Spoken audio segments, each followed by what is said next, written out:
« 24 août 1944. Versailles est pris en étau. Face à l'avancée des troupes alliées, les soldats allemands qui n'ont pas encore quitté la ville vident leurs dernières cartouches. Le conservateur en chef du musée, Charles Morichaud-Beaupré, aidé du gardien Charles Troussard, cache un petit nombre d'officiers français à l'intérieur du château. Le lendemain, aux environs de 8 heures, les chars de la 2e division blindée du général Leclerc entrent dans Versailles. Une liesse s'empare des habitants.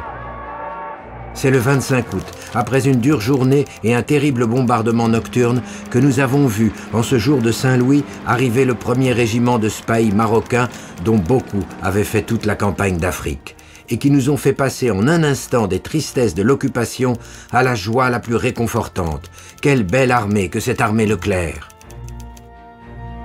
À l'arrivée des premiers chars, Victorien Cessac, le chef des gardiens du musée, monte immédiatement sur les toits. Lui qui avait dû hisser le drapeau à croix gammée, lève désormais le drapeau tricolore sur le château. L'heure de la libération a enfin sonné.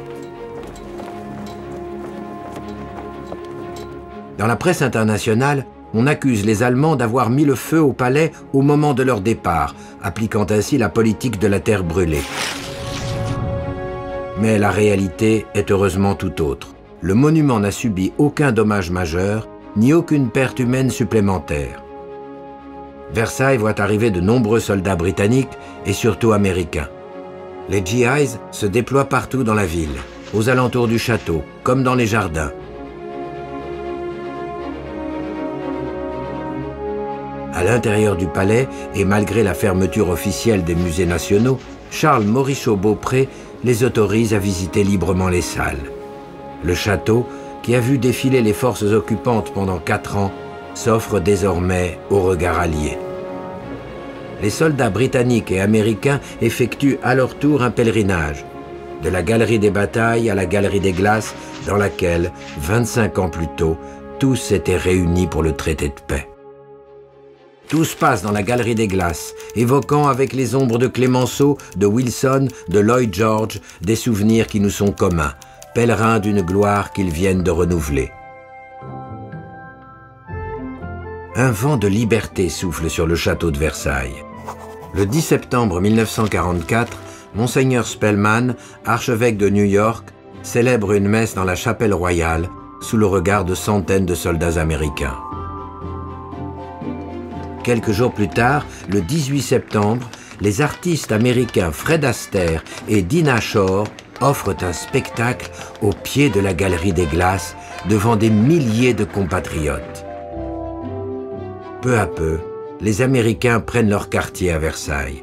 Parmi eux, le général Eisenhower, commandant en chef des forces alliées. Sur son intervention, on célèbre dans la chapelle royale le mariage de son aide de camp et conductrice, Pearlie Hargrave, dont il est le témoin.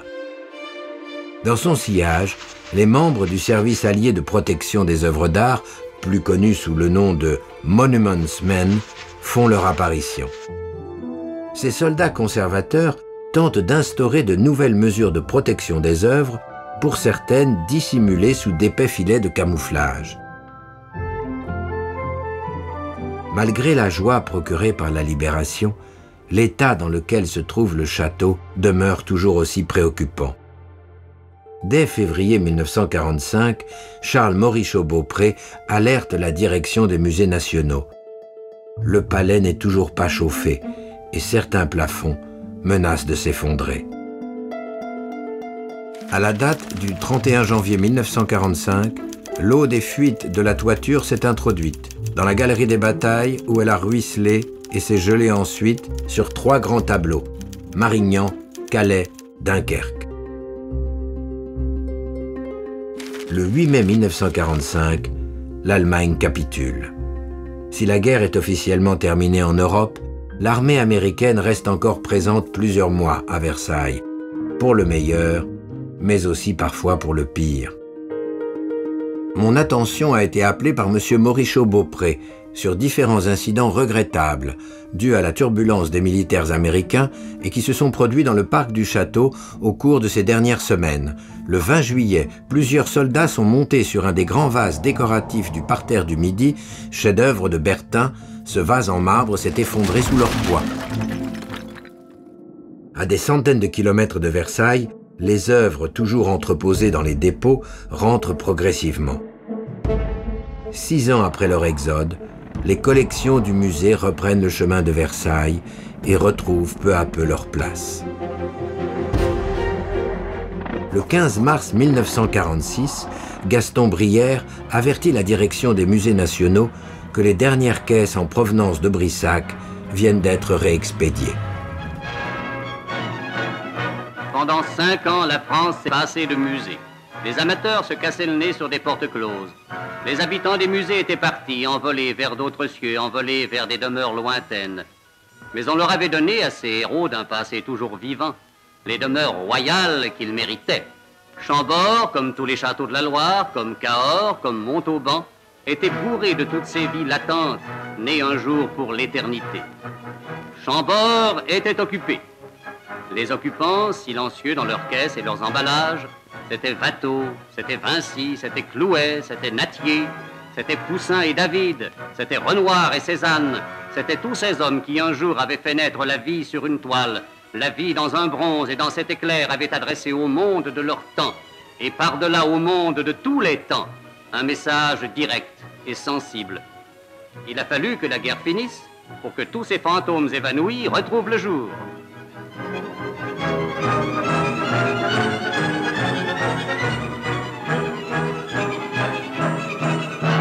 Un jour, les châteaux lointains se sont ouverts et le génie du passé a pu reprendre la route de sa maison d'antan.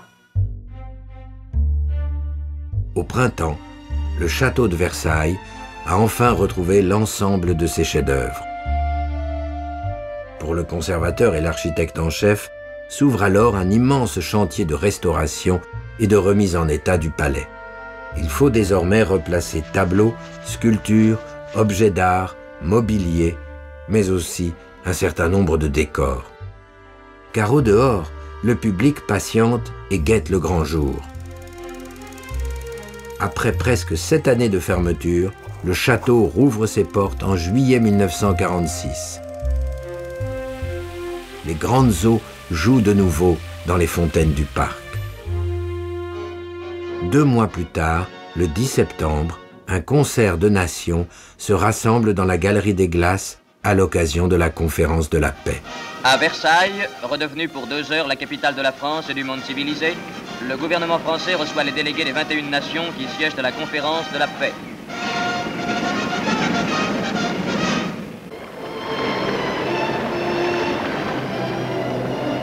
Et le palais du roi Soleil, dans la nuit close, se part de la féerie fluide et lumineuse de ces grandes eaux, sans lesquelles il n'est pas à Versailles de fête complète.